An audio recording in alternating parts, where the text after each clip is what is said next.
Chat with Surendra वत्स की छठी anniversary हम 5,000 लोगों के साथ पटना में आयोजित कर रहे हैं। डायरेक्ट सेलिंग का महाकुंभ, जिसमें आप उन सब लोगों से मिलते हैं जिनको आज तक आपने इंटरव्यू के माध्यम से सिर्फ मोबाइल पे देखा है। अगर आपने अब तक रजिस्ट्रेशन नहीं करवाया है तो डिस्क्रिप्शन में लिंक है। ज़्यादा लंबे समय तक रजिस्ट्रेशन खुला रहने वाला नहीं है। जल्दी निर्णय लीजिए और इस एपिसोड को एंजॉय कीजिए। दोस्तों नमस्कार, आदाब, सत श्री अकाल। चैट विद सुरेंद्र वत्स के नए एपिसोड में आप सबका बहुत बहुत स्वागत है। हम आपसे रिक्वेस्ट करते हैं कि जिन लोगों से आप मिलना चाहते हैं उनके नाम नीचे कमेंट्स में लिखिए। और आपने एक नाम बहुत बार लिखा और वो नाम था माधव सिंह जी।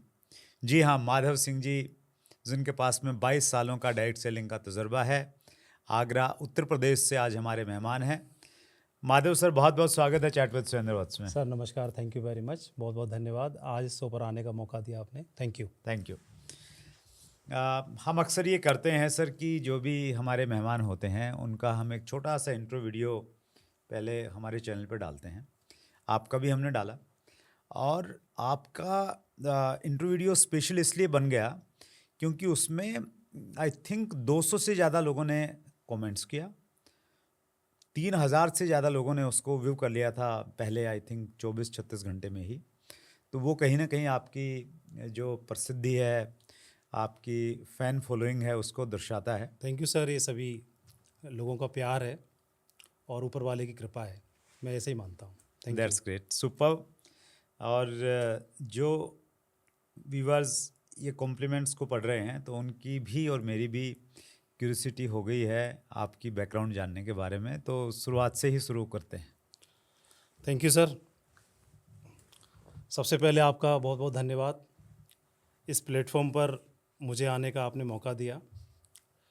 क्योंकि पूरी जनता, पूरा देश जानता है कि चैट विद सुरेंद्र वत्स ये जो प्लेटफॉर्म है, आज डायरेक्ट सेलिंग के इस इंडस्ट्री को आज पूरे देश में युवाओं में जो जोश भर रहा है, जो विश्वास पैदा कर रहा है, वो एक बहुत बड़ा इनिशिएटिव लिया गया आपके माध्यम से। जो इस बिज़नेस को लेकर के जिन लोगों के सपने हैं, जिन लोगों की उम्मीदें हैं, उनको और बढ़ाने का, हवा देने का काम इस प्लेटफॉर्म ने किया है। Thank you.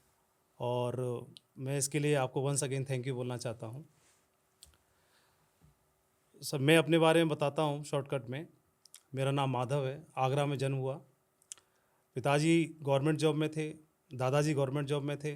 तो जैसी परवरिश होती है हर घर में, मेरे साथ भी वही था कि मैं भी सरकारी नौकरी करूं। इस प्रयास से पढ़ाई लिखाई कर रहा था। और जब मैं बीएड का डिप्लोमा ले रहा था, उसी समय पर ये बिज़नेस मेरे सामने आया।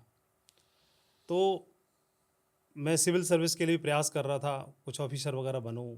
मैं और भी प्रयास करता रहता था, कहीं जाऊं। बीएड कर रहा था, जाहिर है टीचिंग फील्ड में इंटरेस्ट रहा थोड़ा बहुत। तो ये बिज़नेस मेरे सामने आया तो सबके मन में से जो सवाल आते हैं बिज़नेस को देख करके, डायरेक्ट सेलिंग को देख करके, वो मेरे मन में आए और मैंने इसको स्टार्ट कर लिया। मेरे एक अंकल थे गांव में, उनके कहने से। तो शुरुआत में जो अविश्वास होता है, वो अविश्वास विश्वास में कन्वर्ट तब होता है जब आप इसकी जानकारी और लेना शुरू कर देते हो। तो मैं टीचिंग बैकग्राउंड से था, तो इसकी इन्फॉर्मेशन जैसे जैसे लेता गया, भरोसा बनता गया। और मुझे लगा कि पार्ट टाइम में कुछ ना कुछ करना ही है, तो क्यों ना इसको किया जाए। तो टीचिंग के साथ साथ मैं गवर्नमेंट जॉब में हो गया, और गवर्नमेंट जॉब में मैंने फुल टाइम, उसके बाद इसको पार्ट टाइम करना शुरू किया।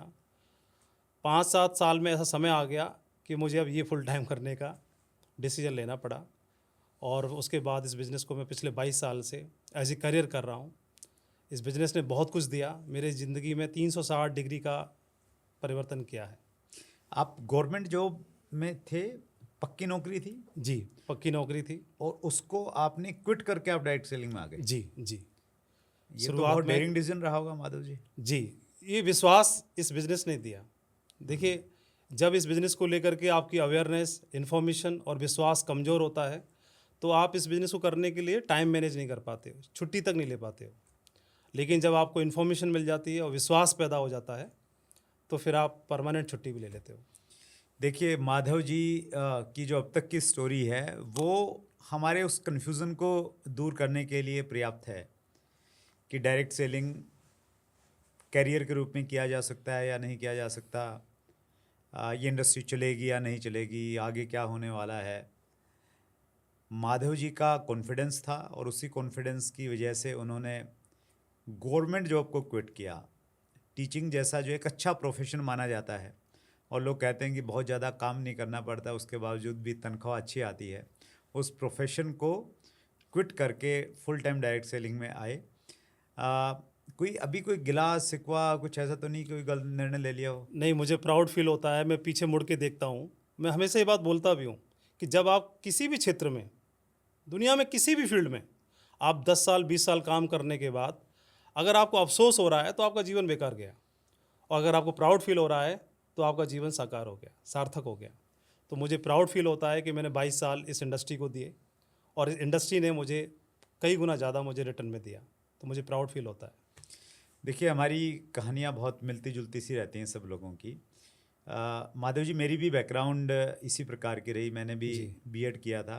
मैंने किया था संस्कृत में। मैंने पहले तो ग्रेजुएशन किया जी। उसके बाद मैंने राष्ट्रीय संस्कृत संस्थान से शिक्षा शास्त्री की, जो इक्विवेलेंट टू बीएड है जी। और जब मैं अप्लाई करने लगा बीएड करने के बाद में, तो मुझे मालूम चला कि मुझे संस्कृत अध्यापक के लिए अप्लाई करना है जी। और उसी समय मुझे ये भी जानकारी मिली कि संस्कृत अध्यापक की प्रमोशन नहीं होती है। अच्छा। उस समय ऐसा नियम था कि संस्कृत अध्यापक से ही रिटायर होता है। ओके। वो हेडमास्टर नहीं बन सकता है, वो प्रिंसिपल नहीं बन सकता है। तो मुझे लगा कि यार ये तो बहुत भारी भूल हो गई। मैंने ऐसी लाइन चुन ली, मैं कितनी भी मेहनत करूंगा जहाँ मुझे भर्ती हुए वहीं उसमें रहने वाले हैं। प्रोग्रेस नहीं होगी, मतलब वहीं से रिटायर होना पड़ेगा। जी। और अब मैं क्या करूं, तो मुझे थोड़ा सा मैं पीछे हट गया कि नहीं यार ये काम मुझे नहीं करना। जी। और प्राइवेट टीचर से मैंने स्टार्ट की। शायद मुझे गवर्नमेंट नौकरी मिल जाती तो शायद मैं डायरेक्ट सेलिंग में आता भी नहीं। जी। आपके साथ उल्टा हुआ कि आपने डायरेक्ट सेलिंग, मतलब गवर्नमेंट जॉब छोड़ के आप डायरेक्ट सेलिंग में आए।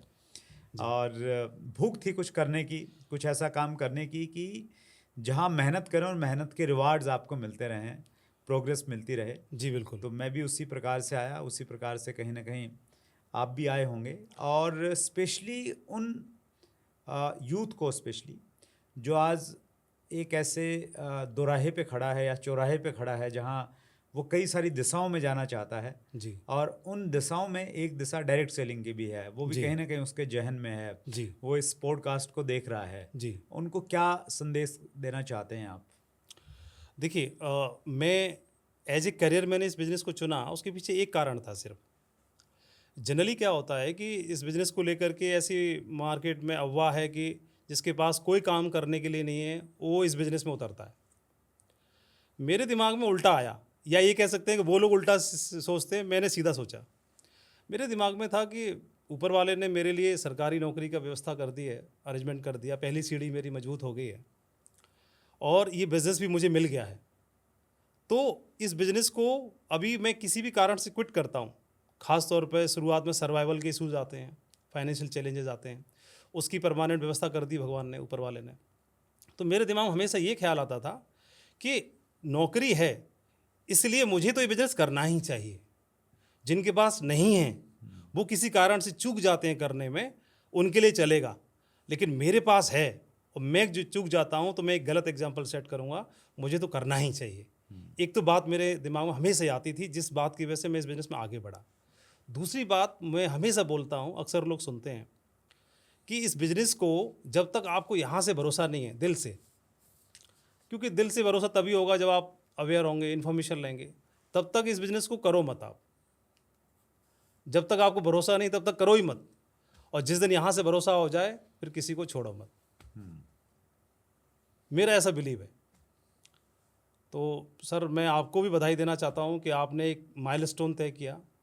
आप 2001 से जिस कंपनी में आपने एंट्री ली, आज उसी में हैं और आप लगातार एक अंगद की तरह, एक बट वृक्ष की तरह खड़े हुए हैं और हज़ारों लाखों लोगों को आप संदेश दे रहे हैं कि जहाँ से आप शुरुआत करो, चैलेंजेस सेटबैक्स आते हैं, वो एक पार्ट है, लेकिन आपने इनडायरेक्टली वे में हज़ारों लाखों लोगों को आपने प्रेरणा दी और आपके पीछे पीछे हम भी इसी रास्ते पर हैं। माधव जी, मेरा ये मानना है कि अगर दुर्भाग्य से किसी को कंपनी अच्छी नहीं मिली, कंपनी अच्छी नहीं मिलने का मतलब ये हुआ कि कंपनी बंद हो गई, कंपनी में बहुत ज़्यादा इश्यूज़ हैं जी, तब तो हमें कंपनी स्विच करने के बारे में सोचना चाहिए जी। अगर कंपनी चल रही है, मेरा नहीं चल रहा लेकिन कंपनी ग्रो कर रही है, जी तो फिर मुझे ये सोचना चाहिए कि यार कहीं ना कहीं मेरे काम करने के तरीके में है। जी अगर कंपनी गलत होती तो दूसरे लोगों का भी नहीं चलता, दूसरों का चल रहा है, मेरा नहीं चल रहा, जी तो मुझे अपने ऊपर में काम करना है। जी तो एक ही कंपनी के साथ में जुड़ के हमें कहीं ना कहीं काम करना चाहिए, वो एक सोच थी। जी और वही मैं व्यूअर से भी कहना चाहता हूँ कि अगर आप एक ऐसी कंपनी में हैं जो कंपनी ग्रो कर रही है, जिसकी अपनी मार्केट में एक रेपो है, तो आप ज़्यादा स्विचिंग के चक्कर में मत रहिए। और अगर स्विचिंग के चक्कर में रहेंगे तो फिर उसके बहुत सारे ड्रॉबैक्स हैं, आपकी रेपो पे इफेक्ट आएगा, बहुत सारे कॉम्प्लिकेशन स्टार्ट हो जाएंगे। और चूंकि बात ये चल रही है सर, जी ऐसा बहुत सारे लोगों ने पूछा है, आ, और उनमें से मैं एक प्रश्न ले रहा हूँ। ये प्रश्न लेता हूँ मैं सन्नी कुमार का। जी लोग किसी भी कंपनी में कोई भी लेवल पर पहुंचकर दूसरी कंपनी में क्यों चले जाते हैं? और चूंकि आपके पास में 22 साल का तजुर्बा है, आपने इस चीज़ को देखा होगा। आपकी टीम में भी ऐसे कुछ लोग रहे होंगे जी जिनके पास में एक ठीक ठाक सी इनकम आ रही थी, लेकिन वो दूसरी कंपनी में स्विच कर बिल्कुल गए। बिल्कुल जब वो स्विच करते हैं, वो भी कोई वजह बताते हैं सोशल मीडिया पे बिल्कुल आके कि मैंने क्यों बिल्कुल स्विच किया। हम्म लेकिन आपको क्या लगता है कि सही वजह क्या रहती होगी? देखिए, सबसे पहले मैं भी यही बोलना चाहूँगा कि जिस कंपनी के साथ मैंने एंट्री ली थी इस इंडस्ट्री में, उसी कंपनी के साथ मैं आज भी हूँ पिछले 22 साल से। तो मैं ऊपर वाले का आशीर्वाद मानता हूँ, सौभाग्यशाली मानता हूँ।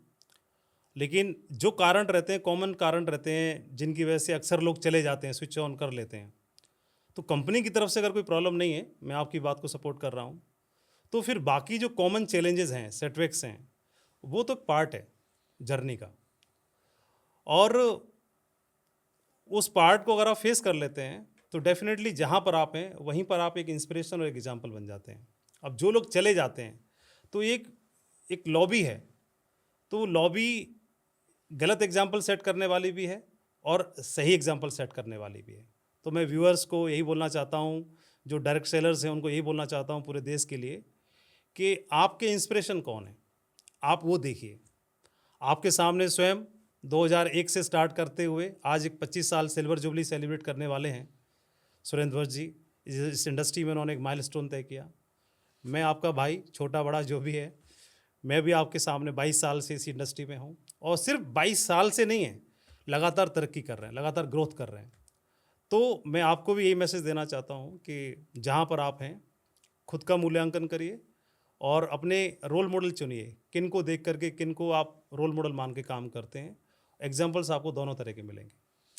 वो एक कहानी है, कई बार हम ना ऊपरी ऊपरी चीज़ देख लेते हैं कि जी चलो उसने छोड़ा तो मैं भी छोड़ दूं, जी लेकिन छोड़ने के बाद में उसका हकीकत में क्या हुआ वो बहुत चीज़ मालूम नहीं होती। बिल्कुल, उसके पीठ पीछे बहुत सारी चीज़ें रहती हैं। हाँ, वो मालूम नहीं रहती। तो एक बड़ी अच्छी, बड़ी इंटरेस्टिंग कहानी है जी माधव जी। हम्म, एक किसान था और उसकी भैंस बीमार हो गई। जी तो उसको ध्यान आया कि यार पड़ोस में एक व्यक्ति है, उसकी भी भैंस बीमार हुई थी, अपने पड़ोसी किसान के पास हो गया। जी उसने बोला यार तेरी भैंस बीमार हुई थी, तो तूने अपनी भैंस को क्या दिया था? हम्म, तो उसने बोला यार मैंने तो अपनी भैंस को सरसों के तेल की 2 नाल दी थी। अच्छा, देहात में नाल आती है एक हाँ हाँ हाँ, बड़ी सी, तो बोले सरसों की 2 नाल दी थी। जी तो बोले कि चलो ठीक है। तो वो भी घर गया और उसने सरसों के तेल की 2 नाल भरी और वो भैंस को दे दी। ठीक है, और दुर्भाग्य से भैंस मर गई। जी तो भैंस मर गई तो वो अपने फिर पड़ोसी के पास फिर गया। बोले यार तूने बोला था कि भैंस को तूने 2 नाल सरसों के तेल की दी, मैंने भी दी थी, और मेरी भैंस तो मर गई। बोले फिर मेरी कहाँ बची थी? मेरी भी मर गई थी।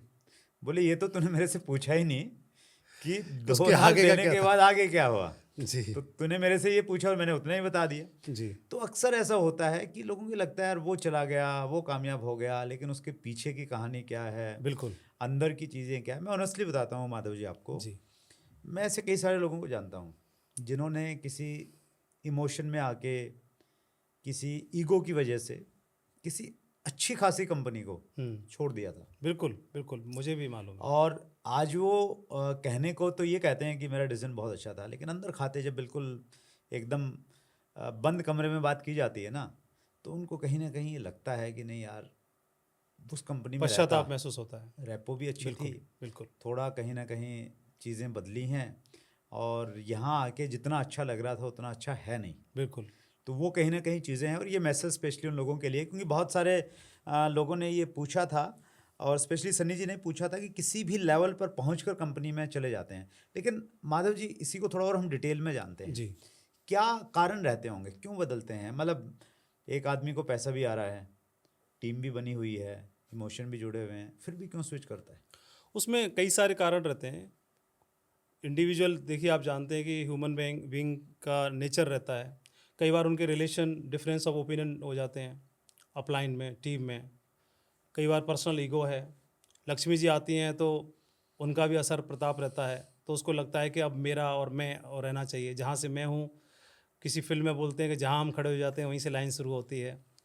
तो इस तरह के बहुत सारे कारण हैं जिसकी वजह से उन्हें लगता है कि अब मुझे जम कर लेना चाहिए, क्योंकि उनको लगता है मैं यहाँ काम करूँगा तो उन अपलाइन के लिए काम कर रहा हूँ, तो जीवन भर उनको ऐसे ही महसूस होता है। जबकि जो उन्होंने बुनियाद डाली थी उसके पीछे हज़ारों लोग उनके साथ हैं, तो वो जो एग्जाम्पल सेट कर रहे हैं, बाद में हज़ारों लोग में सैकड़ों ऐसे एग्जाम्पल हैं जिनको पश्चाताप महसूस हो रहा है, हम देख रहे हैं। तो ऐसे बहुत सारे कारण रहते हैं, कुछ का लालच का भी रहता है।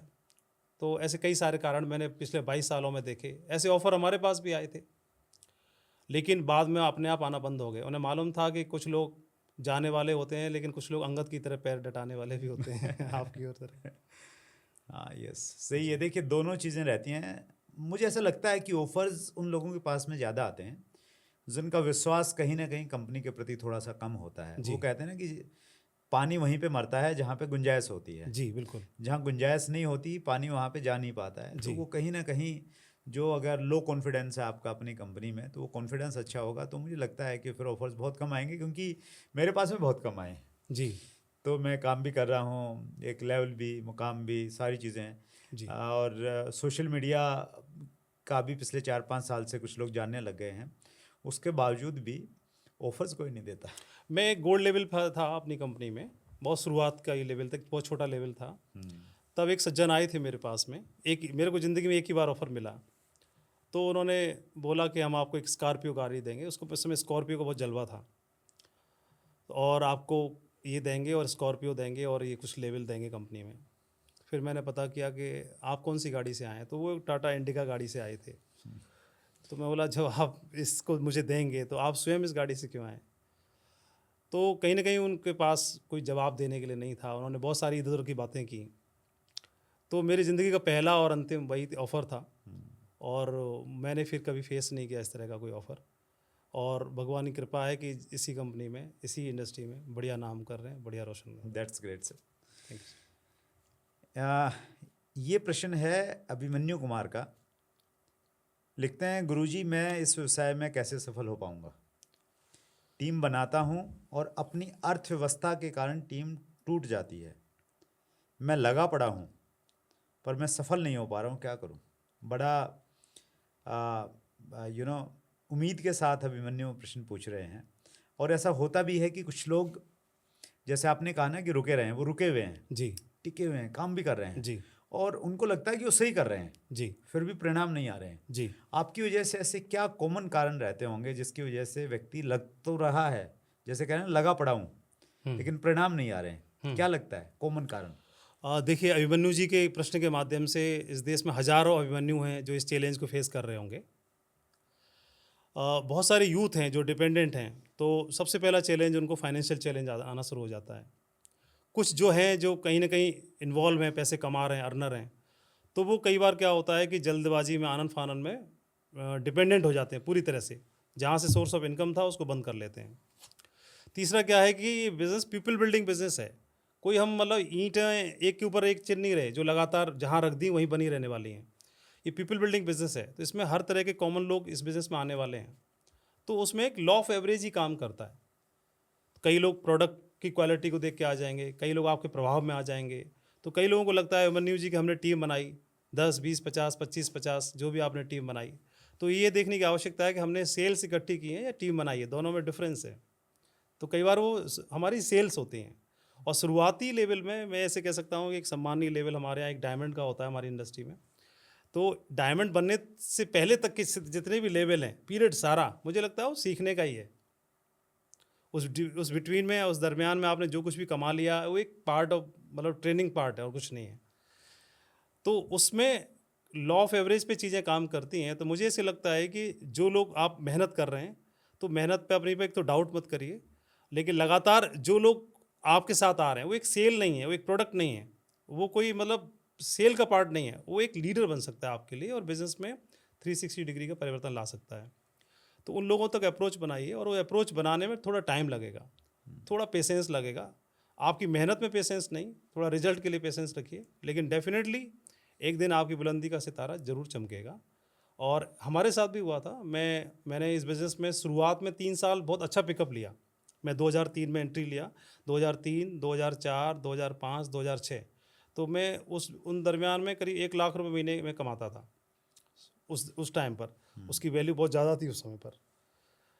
और उसके बाद मैंने यहाँ से डिसीजन ले लिया फुल टाइम होने का। फुल टाइम होने के बाद मुझे मालूम नहीं था, समय को आपको मालूम नहीं कुछ भी। तो मेरे साथ ऐसे सेटबैक्स आए, टीम गिरने लगी, तो मेरे चेक्स भी गिरने लगे। और आलम ये था कि मैं आपको बताना चाहता हूँ कि मेरी जो इनकम 1 लाख पर थी वो महीने में 1000 पे आ गई थी। अरे वाह, और आपने गवर्नमेंट जॉब छोड़ दिया? हाँ, वहाँ से फुल टाइम हो गया। तो अब आपको मेंटली प्रिपेयर भी रहना है ना। आपने अपने आप को एजुकेट किया, तो इस टाइम में आपने अपने आप को ट्रेन किया।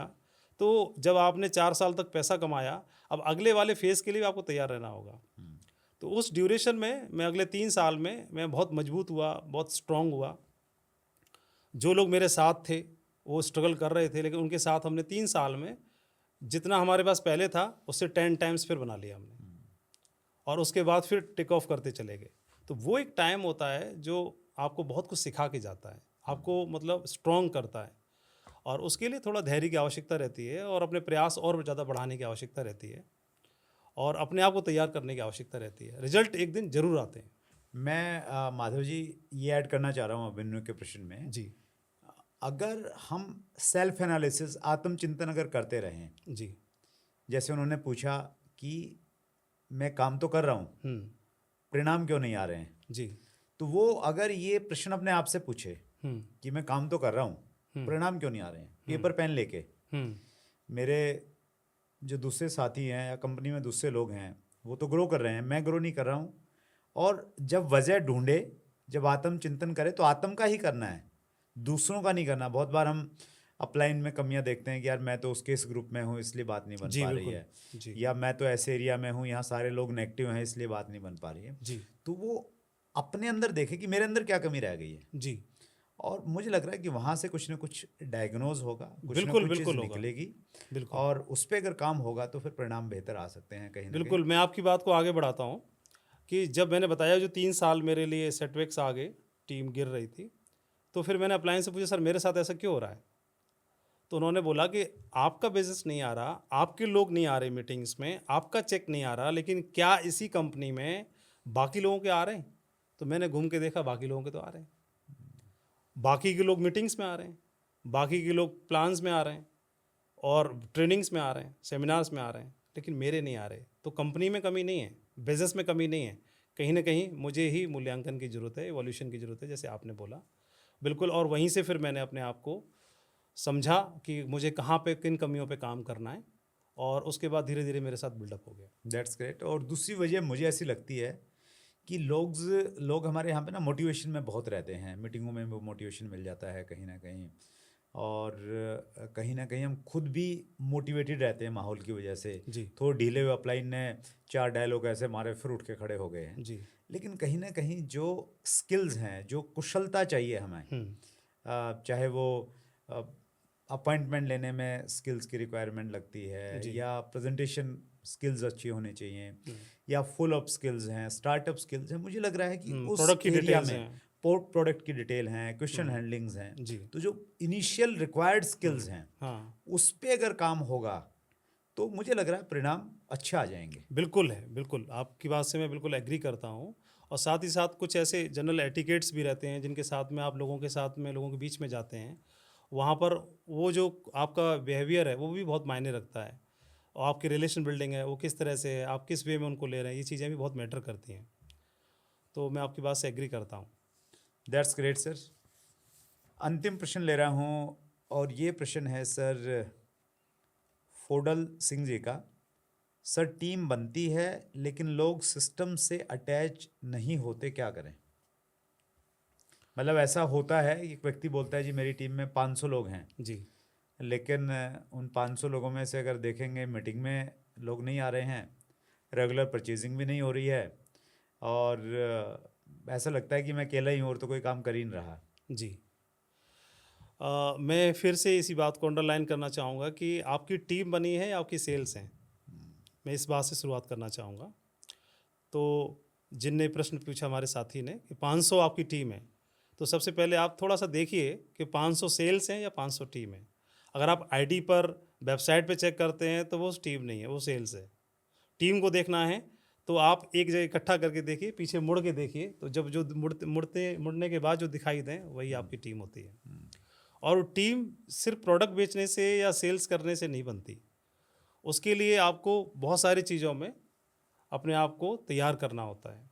जैसे स्किल्स की बात आई, ट्रेनिंग्स की बात आई, अपने आप को तैयार करने की बात आई, रिलेशन बिल्डिंग की बात आई। एक एटीट्यूड भी है आपका, केयरिंग एटीट्यूड है, उनको आगे बढ़ाने का एटीट्यूड है। घर में 2 बच्चों को पालते हैं हम, 20 साल की जिम्मेदारी लेते हैं, तो वहाँ एक एटीट्यूड होता है देने का, कुछ करने का, एक केयरिंग एटीट्यूड होता है कि कुछ भी कर जाऊँ। उसके लिए कोई टर्म्स एंड कंडीशन नहीं होती हैं। किसी भी लेवल पे जाकर के बच्चों की सपोर्ट करने के लिए तैयार है, बच्चों को आगे बढ़ाने के लिए तैयार है, क्योंकि वो हमारी एसेट है। उनसे हमारा वंश बढ़ना है, उनसे हमारी एसेट है, उनसे हमारा नाम होता है। जो कि कुछ आ नहीं रहा, लेकिन एक बच्चा अच्छे मार्क्स लेके आता है तो हमें रिवार्ड मिल जाता है। ऐसे ही अगर हमारे अंदर भी भाव यही है कि मतलब वो अगर हम कुछ लोगों को तैयार करके ले जाते हैं तो वहाँ पर कोई टर्म्स एंड कंडीशन नहीं है कि इस लेवल पर मैं सपोर्ट करूँगा, इस लेवल पर सपोर्ट नहीं करूँगा, वो सब चीज़ें हट जाती हैं। तो वो हमारी एक एसेट है जो आपके आने वाले समय में आपकी जनरेशन को और आपकी नेक्स्ट जनरेशन को वो सारी चीज़ें दे सकती है जहाँ पर आप पहुँचना चाहते हैं, हासिल करना चाहते हैं। That's great. और अगर हम खुद सिस्टम से अटैच रहेंगे तो संभावना ये है कि हमारी टीम भी अटैच रहती है। बहुत बार हम तो अटैच है नहीं, जी। और हम चाहते हैं कि लोग अटैच हो जाएं सिस्टम के साथ में, तो जी। वो प्रैक्टिकली होता नहीं है, क्योंकि लोग जैसा देखते हैं वैसे ही वो करते हैं। जी, इसमें एक चीज़ अच्छी और बात है, क्योंकि बहुत सारे युवाओं ने क्वेश्चन किया है। हम लोग प्रिविलेज फील करते हैं कि भारत जो एक कंट्री है वो पूरे वर्ल्ड में एक यंग कंट्री के तौर पे जाना जाता यस। है ना। We are the youngest country in the world. एक सूडान और है, साउथ सूडान, लेकिन हम लोग भारत के जो लोग हैं, एवरेज एज हमारे यहाँ 29 ईयर की है। तो 29 साल का एवरेज हमारे यहाँ युवा है।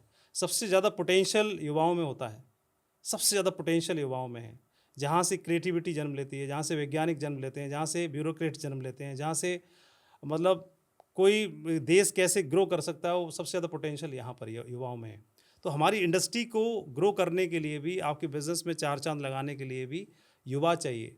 तो युवाओं की कमी नहीं है, लेकिन साथ साथ में एक और हमें समझना पड़ेगा कि सरकार सबको रोज़गार नहीं दे पा रही। एक ड्रॉबैक है कि युवाएं हैं तो रोज़गार भी चाहिए, लेकिन हमारी इंडस्ट्री के लिए प्लस पॉइंट है, युवा सबसे ज़्यादा हैं, एवरेज एज 29 ईयर की है, और हम और आप इस इंडस्ट्री के माध्यम से उनको रोज़गार दे सकते हैं, उनको सही रास्ते पर ला सकते हैं। तो ये बहुत बड़ा पोटेंशियल है हमारी इंडस्ट्री के लिए।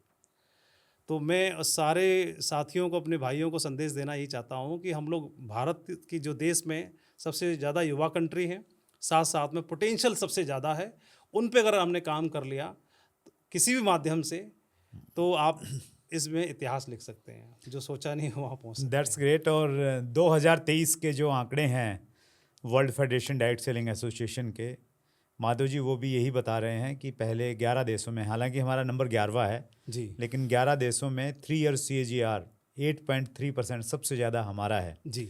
और वो इस तरफ इशारा है कि आने वाले समय में इस इंडस्ट्री को हिंदुस्तान लीड करेगा। बिल्कुल और बिल्कुल। क्यों नहीं लीड करेगा, जब माधव जी जैसे कमिटेड लीडर्स हैं, जो 22 साल से अंगद की तरह की कंपनी में पैर जमाए हुए हैं, एथिक्स के साथ काम कर रहे हैं, टीम बिल्डिंग के साथ में काम कर रहे हैं, अच्छे माइंडसेट और एटीट्यूड के साथ में काम कर रहे हैं। हमने कोशिश की माधव जी, आपका जो 22 साल का तजुर्बा है वो 22-25 मिनटों में डालने की, लेकिन फिर और किस इंटरव्यू में बहुत डिटेल में आपसे बातचीत करेंगे। जरूर जरूर। समय की एक लिमिटेशन है, जी, ज़्यादा इजाज़त जी, नहीं दे रहा है। लास्ट में कुछ आप कहना चाहते हैं? बस एक लाइन में ज़रूर बोलना चाहता हूँ कि मैंने शुरुआत में जब मैंने इसको स्टार्ट किया था तो मुझे खुद भी डायमंड बनने का भरोसा नहीं था। ये भरोसा धीरे धीरे डेवलप होता है। आज 22 सालों मेरे साथ में तकरीबन 700 डायमंड अचीवर हैं मेरी टीम में। जो इस कंपनी के जो सारे लेवल होते हैं, उस सबसे कंपनी के जो टॉप लेवल पे मैं खुद भी पहुंचा हूं, मेरी टीम से भी हैं। तो वो विश्वास धीरे धीरे डेवलप होता है और आपके ऊपर भी डिपेंड करता है कि इस इंडस्ट्री में, इस कंपनी में जहाँ पर आप हैं वहाँ पर जगह बनाने का सबसे ज़्यादा क्रेडिट आप ही को जाता है, और अगर जगह नहीं बना पाते हो तो उसका कारण भी सबसे बड़ा आप ही को जाता है। बस एक संदेश देना चाहता हूँ। That's great, that's great, superb sir. मुलाकात करते रहेंगे जी और सर। हम व्यक्तिगत रूप से आपको आमंत्रित कर रहे हैं 16 फरवरी 2025 को हमारा फ्रेंड्स मीट का प्रोग्राम इस बार हम पटना में कर रहे हैं, थैंक यू सर। बापू सभागार में। अभी मैं 14 को मैं वहाँ पहुँच रहा हूँ। अच्छा, 14 को that's बापू good. सभागार में मेरा एक इवेंट है। अरे वाह, क्या बात है, बहुत बढ़िया। तो आप अच्छे से उसको देख के पिक्चर भेजिएगा हमें भी। जरूर जरूर। तो हम मैं तो चाहता हूँ कि आप भी वहाँ पर आएँ अगर आपकी अवेलेबिलिटी हो तो। फ्रेंड्स मीट एक ऐसा प्रोग्राम है एक्चुअली जहाँ पे कोई कंपनी की लिमिटेशन नहीं रहती है, कोई किसी कंपनी का बैनर नहीं रहता है। जी, तो आप जैसे और हमारे जैसे लोगों के मिलने का एक कॉमन प्लेटफॉर्म है। तो जरूर सर, 16 जरूर, फरवरी मैं को जरूर- वहाँ पे जरूर हम लोग मैं मिलेंगे। रहूँगा। जी, और एक बार फिर सभी व्यूवर्स की तरफ से दिल की गहराई से बहुत बहुत आभार। Thank you sir, thank you, बहुत बहुत धन्यवाद। थैंक यू वेरी मच, शुक्रिया। सो ये थे Madhav Singh ji, direct selling industry में एक ही कंपनी में 22 साल से लगे हुए हैं और जो बता रहे हैं कि अगर आप सही कंपनी में हैं तो स्विच मत कीजिए, आपको पैसा भी मिलेगा, आपकी इज्जत भी बढ़ेगी और सबसे बड़ी चीज़ आपको सुकून और शांति भी मिलेगा। अगले मंगलवार को रात्रि 8 बजे फिर एक बड़ी शख्सियत से मुलाकात होगी। अपना ख्याल रखिएगा। बहुत बहुत धन्यवाद।